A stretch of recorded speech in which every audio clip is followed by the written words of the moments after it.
मौनी अमावस्या की कथा। पुराणों के अनुसार कांचीपुरी में एक ब्राह्मण रहता था। उसका नाम देवस्वामी तथा उसकी पत्नी का नाम धनवती था। उनके 7 पुत्र तथा एक पुत्री थी। पुत्री का नाम गुणवती था। ब्राह्मण ने 7 पुत्रों को विवाह करके बेटी के लिए वर खोजने अपने सबसे बड़े पुत्र को भेजा।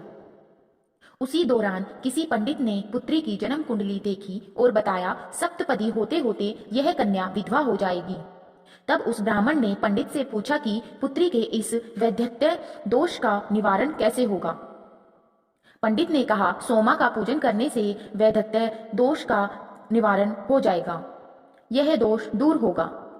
फिर सोमा का परिचय देते हुए उसने बताया, वह एक धोबिन है, उसका निवास स्थान सिंहल द्वीप है। उसे जैसे तैसे प्रसन्न करो और गुणवती के विवाह से पहले उसे यहाँ बुला लो। तब देवस्वामी का सबसे छोटा बेटा बहन को अपने साथ लेकर सिंहल द्वीप जाने के लिए सागर तट पर चला गया। सागर पार करने की चिंता में दोनों एक वृक्ष की छाया में बैठ गए। उस पेड़ पर एक घोंसले में गिद्ध का परिवार रहता था। उस समय घोंसले में सिर्फ गिद्ध के बच्चे थे। गिद्ध के बच्चे भाई बहन के क्रियाकलापों को देख रहे थे। सायंकाल के समय उन बच्चों की माँ आई तो उन्होंने भोजन नहीं किया। वह अपनी माँ से बोले, नीचे 2 प्राणी सुबह से भूखे प्यासे बैठे हैं, जब तक वे कुछ नहीं खा लेते तब तक हम भी कुछ नहीं खाएंगे। तब दया और ममता के वशीभूत गिद्ध माता उनके पास आई और बोली, मैंने आपकी इच्छाओं को जान लिया है। इस वन में जो भी फल फूल कंदमूल मिलेगा मैं ले आती हूँ। आप भोजन कर लीजिए, मैं प्रातःकाल आपको सागर पार कराकर सिंहल द्वीप की सीमा के पास पहुंचा दूंगी। और वे दोनों भाई बहन माता की सहायता से सोमा के यहाँ जा पहुंचे। वे नित्य प्रातः उठकर सोमा का घर झाड़ लीप देते थे। एक दिन सोमा ने अपनी बहुओं से पूछा, हमारे घर कौन बुहारता है और कौन लीपता पोतता है?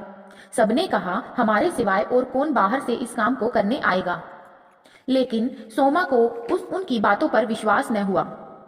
एक दिन उसने रहस्य जानना चाहा। वह सारी रात जागी और सब कुछ प्रत्यक्ष देखकर जान गई। सोमा का उन बहन भाई से वार्तालाप हुआ। भाई ने सोमा को बहन संबंधी सारी बातें बता दी। सोमा ने उनकी श्रम साधना तथा सेवा से प्रसन्न होकर उचित समय पर उनके घर पहुंचने का वचन देकर कन्या के वैधत्य दोष निवारण का आश्वासन दे दिया।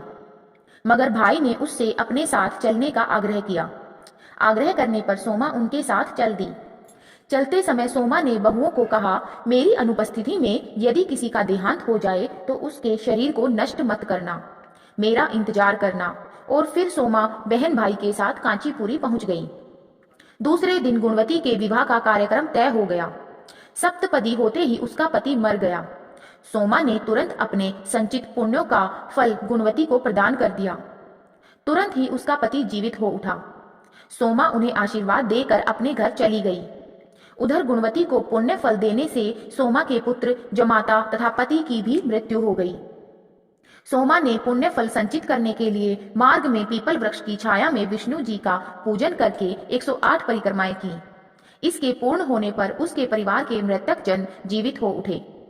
निष्काम भाव से सेवा का फल मधुर होता है। इस व्रत का यही लक्ष्य है। यदि कहानी अच्छी लगी तो मेरी चैनल को सब्सक्राइब करें, वीडियो को लाइक करें। धन्यवाद।